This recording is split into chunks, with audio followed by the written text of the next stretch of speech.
అంటే మీరు వంట వండడం ఒకటైతే అంతా అయిపోయిన తర్వాత ఆకేసుకుని కూర్చుని ఆస్వాదిస్తూ తింటారు చూసారా, దానికి ఫ్యాన్స్ ఉన్నారు చాలా మంది. అవునండి. అంటే ఫీల్ అవుతూ తింటారు మీరు. అవును. దానికి చాలా మంది ఫ్యాన్స్ ఉండి కామెంట్లు కూడా పెడుతుంటారు, అరే భలే తింటున్నారు. అంటే ఐ మీన్ ఏంటంటే ఒక క్యూట్నెస్ అనిపిస్తుంటది మీరు చేసేదానికి, ఒక ముద్దుగా అరే భలే తింటున్నారు అన్న ఫీల్ వస్తుంటది కదా. సో అలా అయినప్పుడు ఎట్లా అండి ఇదంతా? ఇదండి ఫస్ట్ మా అబ్బాయి ఫస్ట్ లో వీడియోలు చేసినప్పుడు అక్కడ ఒక చెట్టు ఉండేదండి. చెట్టు కింద చుట్టూ కట్ట ఉండేది. ఆ కట్ట మీద కూర్చుని, మాకు కర్నూలులో ఉండేవాళ్ళం ఉన్నప్పుడు, అది ఒక సీజన్ లోనే అరిటాకులు దొరికేది మార్కెట్ లో.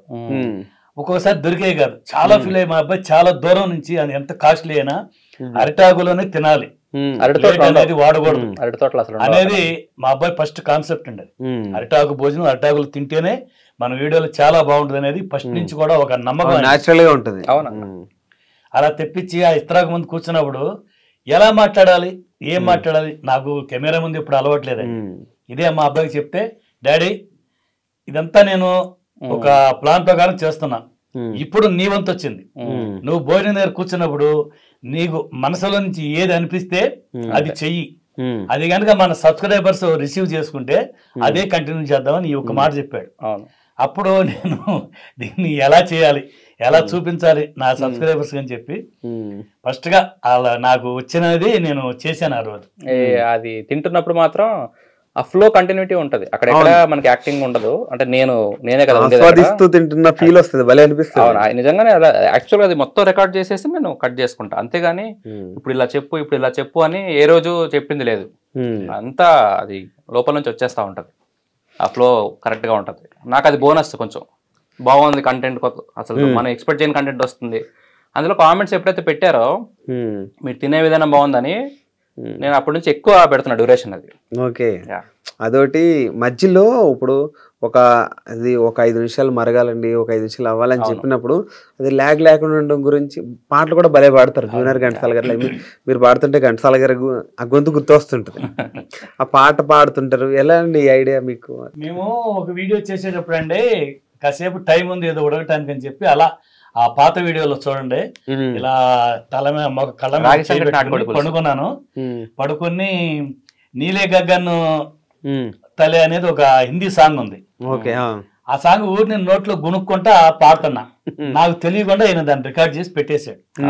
అంకుల్ గారు పాటలు కూడా బాగా పాడుతున్నారు, కూని రాగం తీస్తున్నారు, వాయిస్ బాగుందని చెప్పి కామెంట్లు పెట్టారు. ఆ నెక్స్ట్ వీడియోలో ఏం చేశాడంటే, ఇలా ఆ ఉడకాలి, ఒక 5 నిమిషాలు టైం ఉంది, అంతవరకు అంతకుముందు నేచర్ చూపించేవాడు. ఆ తర్వాత ఏం చేశాడంటే, ఒక 2 ముక్కలు పాడు డాడీ, ఎక్కువ వద్దులే, మనకి టైం కూడా ఎక్కువ ఉండదు, 2 ముక్కలు పాడు, దాని కనుక మన సబ్స్క్రైబర్స్ బాగా రిసీవ్ చేసుకుంటే ఇలాగ ఎప్పుడన్నా మధ్య మధ్యలో గ్యాప్ ఉన్నప్పుడు ఒక 2 ముక్కలు పాడుగానని చెప్పి అన్నాడు. అంటే అప్పుడు తర్వాత నుంచి అట్లా ట్రై చేసాం. అది కొంచెం యాక్చువల్ గా అంటే నాకు చిన్నప్పటి నుంచి పాటలు అంటే చాలా ఇష్టం అండి, చాలా ఇష్టం. భజన పాటలకు వెళ్ళటం, భజన గ్రూప్ మాది తయారు చేసుకోవడం, మా బ్యాచ్ అంతా వెళ్ళి వేరే ఊర్లు వెళ్ళటం, పాడటం, అక్కడ నాకు నన్ను చాలా ఇంప్రెస్ చేసేవాడు. మీ గొంతు చాలా బాగుంది వెంకటేశ్వరరావు గారు, మీరు పాడండి బాగుంటుంది అని చెప్పి చేసేవాడు. అది నాకు ఈ విధంగా ఉపయోగపడింది. ఆ తర్వాత నుంచి కామెంట్స్ బాగా వచ్చినాయి.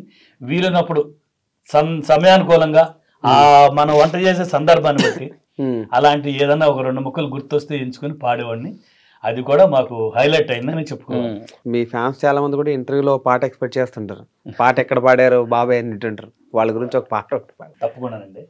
చల్లని వెన్నెలలో చక్కని కన్నె సమీపములో అందమే నాలో లీనమాయనే, ఆనందమే నా గానమాయనే, చల్లని వెన్నెలలో. ఓకే, సూపర్ అండి. అబ్బాయి అంటాడు కొత్త పాటలు పాడమంటలేదు మిమ్మల్ని, పాత పాటలు అంటున్నారు. పాటలు అనేది నాకు పాత పాటలే ఇంట్రెస్ట్. పాటలు ఎక్కువగా నేను సినిమాలు చూడండి, సినిమాలు చూసి అలవాట్లేదు. చిన్నప్పుడు చూసిన సినిమాలు, అందులో నాకు ఇష్టమైన పాటలు కొన్ని గుర్తుంచుకున్న పాటల వరకే నేను ఇప్పుడు పాడగలను. కొత్త పాటలు అనేవి నాకు సింక్ అవ్వండి. నా బాడీ లాంగ్వేజ్ కి ఇప్పుడున్న నేను పరిస్థితికి నాకు కొత్త పాటలు నాకు సరిపో. అంటే మీరు కర్నూలు నుంచి విజయవాడ ఎంత షిఫ్ట్ అయ్యారు మళ్ళీ? సొంతూరు, ఆ నాన్నగారిది కొల్లూరు అనమాట. ఓకే, కొల్లూరు సొంతూరు. సో పండక్కి వెళ్ళాము. పండక్కి వెళ్ళి అక్కడంతా నేచర్ అంతా నచ్చింది. ఇక్కడ ఏంటంటే మనకి రాయలసీమ సైడ్ అంటే తీసాను, ఇక్కడ 100 వీడియోస్ పైన తీసాను నేను కర్నూలు సైడ్. నాకు మొనోటనీ వచ్చేసింది అనమాట. మొనోటనీ వచ్చేసి నాకు ఇంకా అవే ఫ్రేమ్స్ అవుతున్నాయి, తీసిందే తీస్తున్నాను, అదే చెట్టు, అదే పక్షులు, అదే ఆ ఫ్రేమ్స్ అనేవి బోర్ కొట్టాయి నాకు. బోర్ కొట్టి డాడీ కొంచెం కొత్తగా ఉండాలని చెప్పి మేము ఆగస్టులోనే రొయ్యల కర్రీ అని చెప్పేసి కొంచెం వీడియోలు తీసాం అటు వెళ్ళి. డ్రోన్ షాట్స్ అవన్నీ కొంచెం విజువల్స్ మంచిగా చూపించాలని చెప్పి జనాలకి బాగా తీసాము.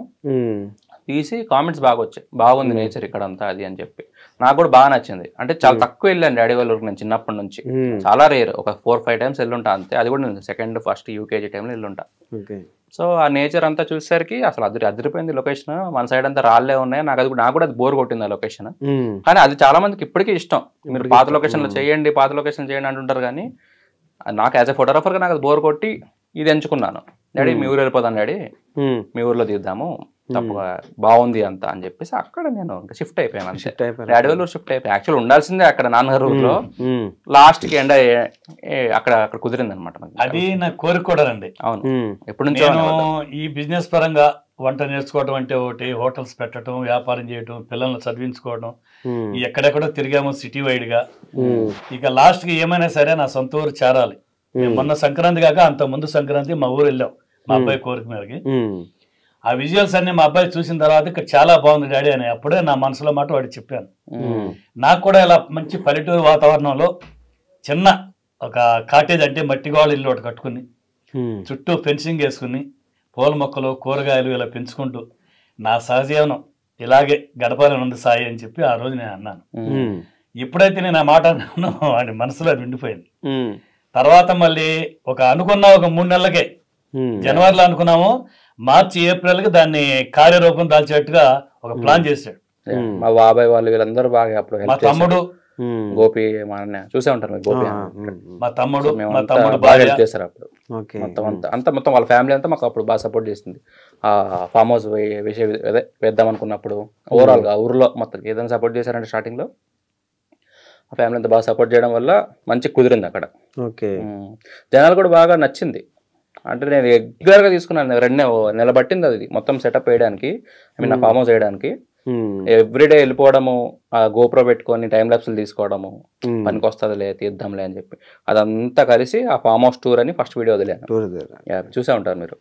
నాకు నచ్చిన విధంగా మా తమ్ముడు గాని, మా మరదలు గాని, మా తమ్ముడు గారు అబ్బాయి గోపి, అతని భార్య అంటే మా కోడలు, వీళ్ళందరూ సహకారంతో మేము ఫామ్ హౌస్ నాకు ఎలా కావాలో అలాగ ప్లాన్ చేశారు వాళ్ళు. నేను ఎక్కడా మళ్ళీ కష్టపడతాను చెప్పి నన్ను రానిచ్చేవాడు. మా గోపి, మా అబ్బాయి సాయి తేజ, వాళ్ళిద్దరే దాన్ని ప్లాన్ చేసుకుని చాలా కష్టపడి మంచి సమ్మర్ లో ఆ విధంగా వాళ్ళు రూపొందించారండి. నిజంగా నా డ్రీమ్ అది. యాక్టివ్ గా నేను అనుకున్నది కార్యరూపం దాల్చింది. వీడియోలు కూడా అక్కడే చేస్తున్నాము. జనాలకి నచ్చింది. సబ్స్క్రైబర్స్ అందరూ చాలా యాక్సెప్ట్ చేశారు, మంచిగా మనకి కోఆపరేట్ చేశారు. ఇంకా అది పెట్టిన తర్వాత మనల్ని ఇంకా చాలా ఆదరించే వాళ్ళు ఎక్కువ. అప్పటి వరకు మనకు 4 lakh సబ్స్క్రైబర్స్. ఈ 6 months లో మనం 1 million కొట్టేసి ఇంకా కొడతారు. 5 million కూడా 2 million 3 million కూడా అవుతుంటాయి. అది నచ్చింది మన కాన్సెప్ట్, మా సబ్స్క్రైబర్స్ అందరికి నచ్చింది. మనకు కావాల్సింది అదే, వాళ్ళ సాటిస్ఫాక్షన్ మా మోటివ్.